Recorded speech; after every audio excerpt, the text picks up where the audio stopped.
Thanks, Mr. Senator Chairman. Blumenthal. Senator Cornyn.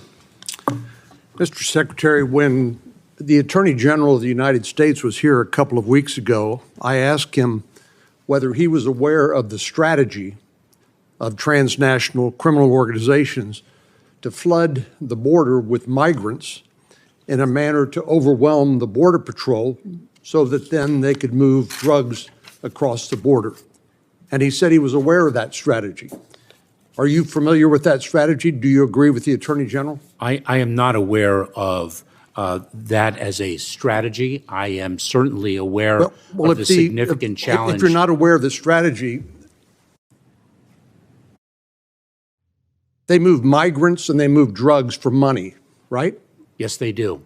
The cartels And so the smuggling. what better way to move drugs into the United States than to overwhelm the Border Patrol with migrants and divert their attention from their drug interdiction responsibilities? Senator Cornyn,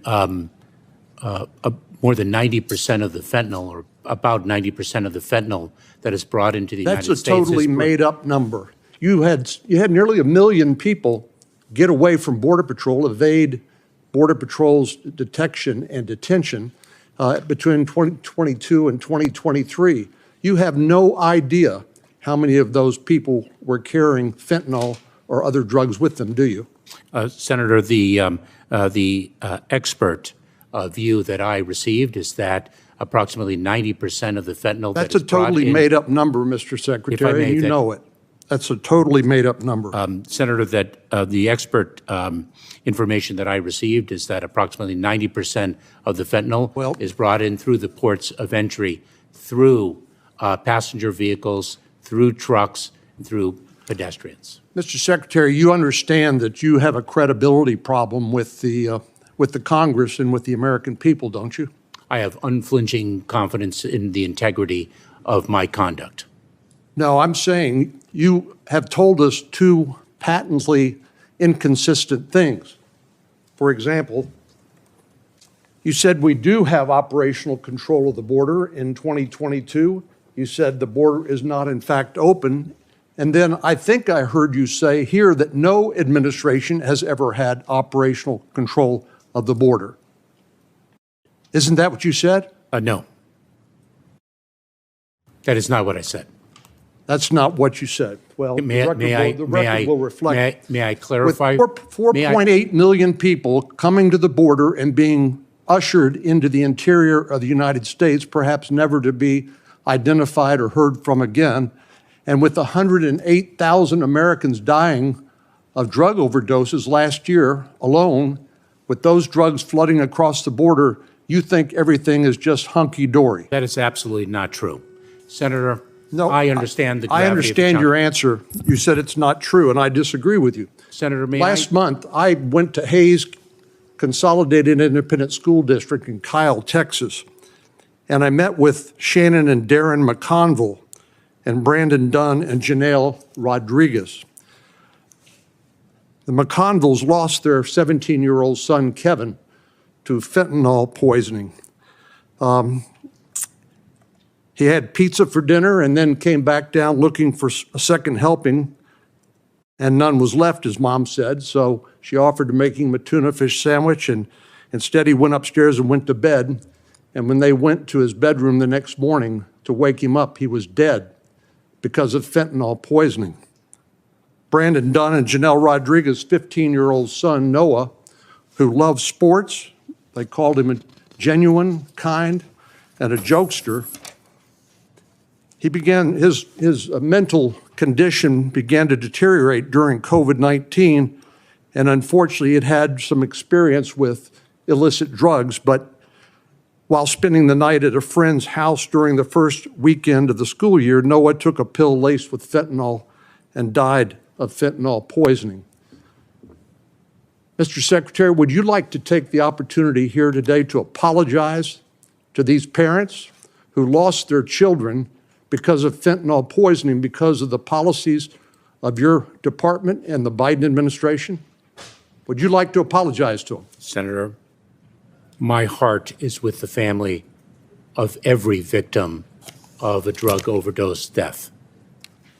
Is that an apology? My heart is with the family and the loved ones and the friends and neighbors. So why don't you do something about it? Of every victim of these drug overdose deaths. Attorney General Garland said this is part of a comprehensive strategy by the cartels to flood these drugs into the United States by overwhelming Border Patrol. You're clearly losing that battle, and you won't even apologize to these parents like so many other parents who have lost their teenage children to counterfeit drugs laced with fentanyl. We are bringing unprecedented force in the fight against And you're fentanyl. losing. Let me ask you another question. The gravity of the challenge cannot be overstated. We recognize the gravity of the challenge, and I look forward to working with you. And do you recognize that you were losing?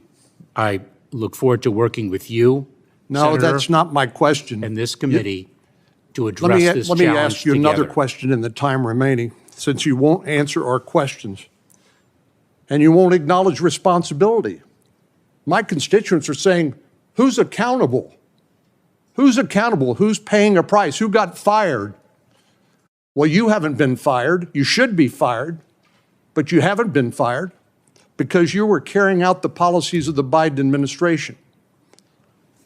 And we've seen nothing but death and destruction as a result. Senator, Will you wait for a question? Wait for a question. I recently went to the Yuma Border Patrol sector, which is a sleepy little agricultural community, as you know, in southwest Arizona. The Border Patrol chief there greeted us by saying, we have encountered 100 migrants from 176 countries speaking 200 languages. Arizona Senator Mark Kelly pointed out that Mexicali is a city in northern Mexico with very close to the border where people can simply fly into that and then take an Uber over to the Border Patrol sector and claim asylum and then be released under your policies, under Biden administration policies, into the interior of the United States from 176 different countries. Recently, I was in El Paso with a bipartisan group of senators that was before we got to Yuma. And we were out on a night patrol. The Border Patrol detained 2 young men who had passports from the People's Republic of China, mainland China, controlled by the Chinese Communist Party.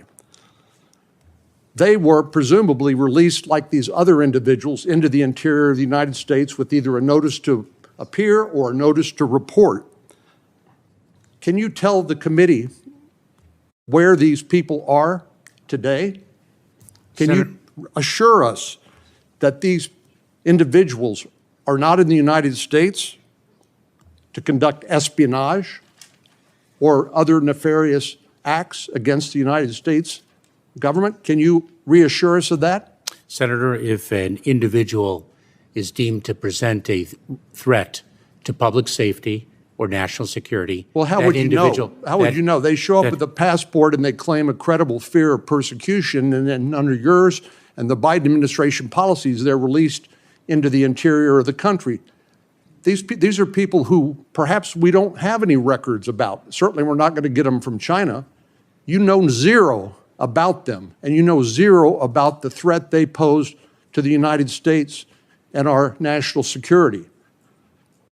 You can't tell us, can you, where the individuals are located who have been either paroled or released into the United States. You have no comprehensive list or ability to identify where those people are today, do you? Senator, let me again repeat that we screen and vet individuals. That's not my question. If we encounter, you're quite capable of evading the questions we're asking or diverting us to something else that's not what we ask.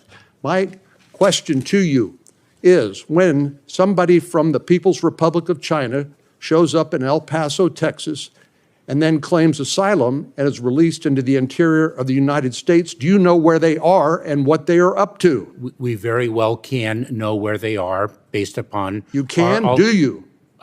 It depends on the individual and the fact So that some of them, if it depends on the individual, some of them you don't know where they are or what they are up to.